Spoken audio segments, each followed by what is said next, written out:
Assalamualaikum warahmatullahi wabarakatuh. Perkenalkan, nama saya Maupi dari di kelas 12 Akal 2. Di sini saya akan menjelaskan tentang pengertian konsiasi. Konsiasi adalah suatu perjanjian di mana salah satu pihak yang memiliki barang menyerahkan sejumlah barang kepada pihak tertentu untuk dijual dengan memberikan komisi tertentu. Karakteristik penjualan konsiasi yang sekaligus merupakan perbedaan melakukan akuntansi dengan transaksi penjualan, yaitu barang-barang konsiasi harus dilaporkan sebagai persediaan oleh pengamatan karena hak milik oleh atas barang-barang konsiasi masing-masing berada di tangan pengamatan. B. Pengiriman barang-barang konsiasi tidak mengakibatkan timbulnya pendapatan dan tidak boleh dipakai sebagai kriteria untuk mengakui timbulnya pendapatan. C. Pengamatan konsignor sebagai pihak. Istilah yang berkaitan dengan konsiasi yaitu pengamatan, yaitu pihak memiliki barang yang dititipkan kepada pihak lain untuk dijual. B. Komisioner, yaitu pihak yang menerima titipan barang dari pengamatan untuk dijual. C. Konsiasi keluar, yaitu rekening yang digunakan untuk pengamatan untuk mencatat transaksi-transaksi yang berhubungan dengan barang-barang yang dititipkan kepada komisioner. Komisioner masuk, yaitu rekening yang digunakan untuk komisioner untuk mencatat transaksi yang berhubungan dengan barang-barang milik pengamatan. Perjanjian sistem konsiasi ada prekalkulasi laporan dan pembayaran kepada pengamatan terhadap syarat-syarat penjualan kepada langganan. Kapan komisi berikan, jumlah dan macam barang yang sudah dibayar oleh pihak komisioner dan akan diganti pengamatan. Kelebihan penjualan konsiasi di toko konsiasi. A. Produk bisa dipasarkan leluasa di toko yang sudah memiliki pelanggan. B. Tidak perlu mengurasi atau berjualan langsung ke konsumen. C. Lebih bisa fokus mengolah kualitas produk. D. Apabila menggunakan SPG, nanti si SPG lah yang ada pengelola penjualan di toko penyalur. Kelemahan penjualan konsiasi bagi pemilik produk: kurang dipromosikan oleh pemilik toko jika memiliki produk tidak menjadikan SPG. B. Apabila memiliki penyeluruh toko tidak sesuai, maka produk bisa saja tidak laku atau harus menunggu lama bisa laku.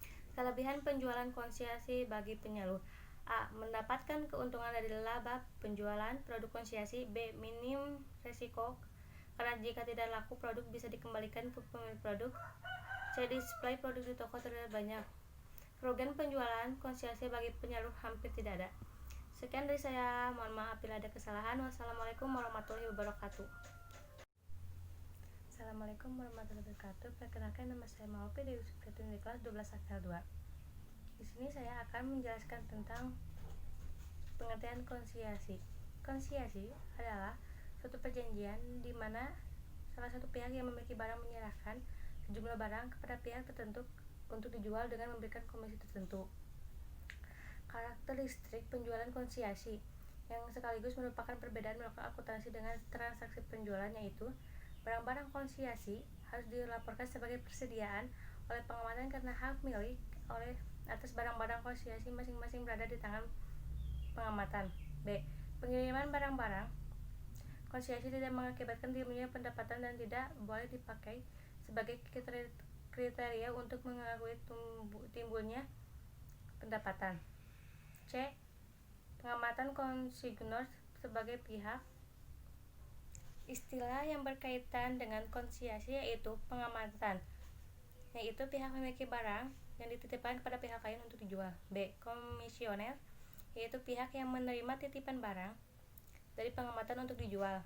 C. Konsiasi keluar, yaitu rekening yang digunakan untuk pengamatan untuk mencatat transaksi-transaksi yang berhubungan dengan barang-barang yang dititipkan kepada komisioner. Komisioner masuk, yaitu rekening yang digunakan untuk komisioner untuk mencatat transaksi yang berhubungan dengan barang-barang milik pengamatan. Perjanjian sistem konsiasi ada prekalkulasi laporan dan pembayaran kepada pengamatan terhadap syarat-syarat penjualan kepada langganan. Kapan komisi berikan,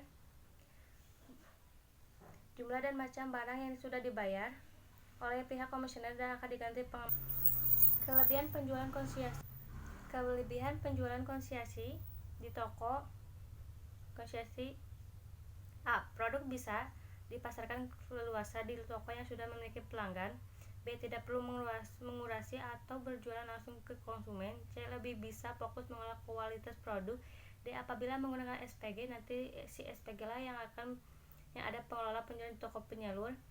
Kelemahan penjualan konsumsi bagi pemilik produk: kurang dipromosikan oleh pemilik toko jika memiliki produk tidak menjadikan SPG. B. Apabila memiliki penyalur toko tidak sesuai, maka produk bisa saja tidak laku atau harus menunggu lama bisa laku.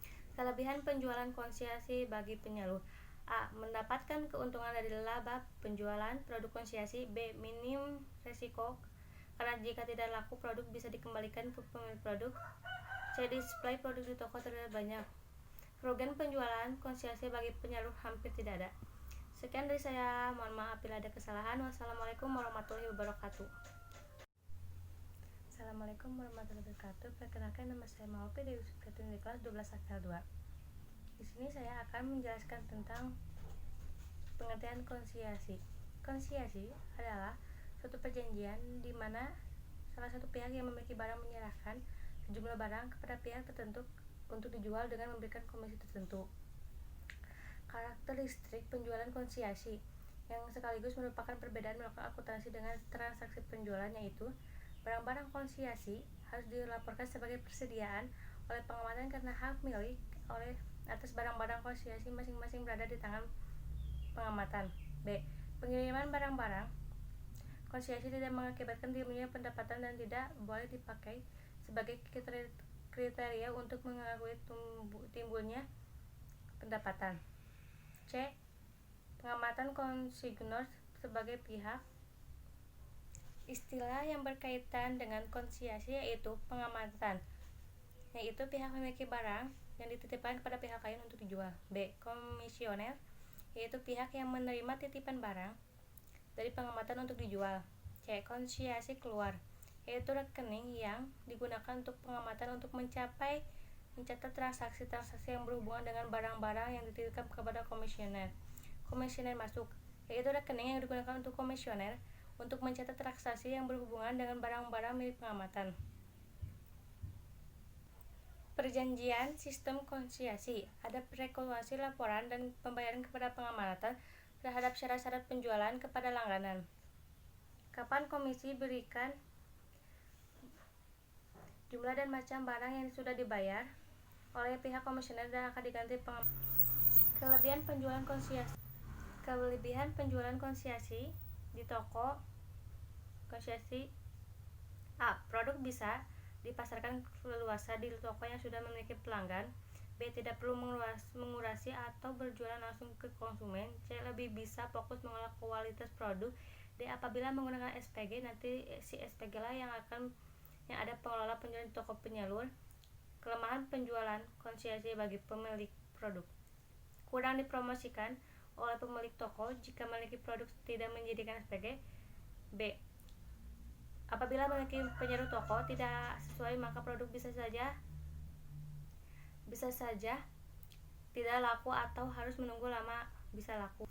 Kelebihan penjualan konsiliasi bagi penyalur: A. Mendapatkan keuntungan dari laba penjualan produk konsiliasi. B. Minim resiko karena jika tidak laku produk bisa dikembalikan ke pemilik produk. C. Display produk di toko terlihat banyak. Kerugian penjualan konsiliasi bagi penyalur hampir tidak ada. Sekian dari saya, mohon maaf bila ada kesalahan. Wassalamualaikum warahmatullahi wabarakatuh.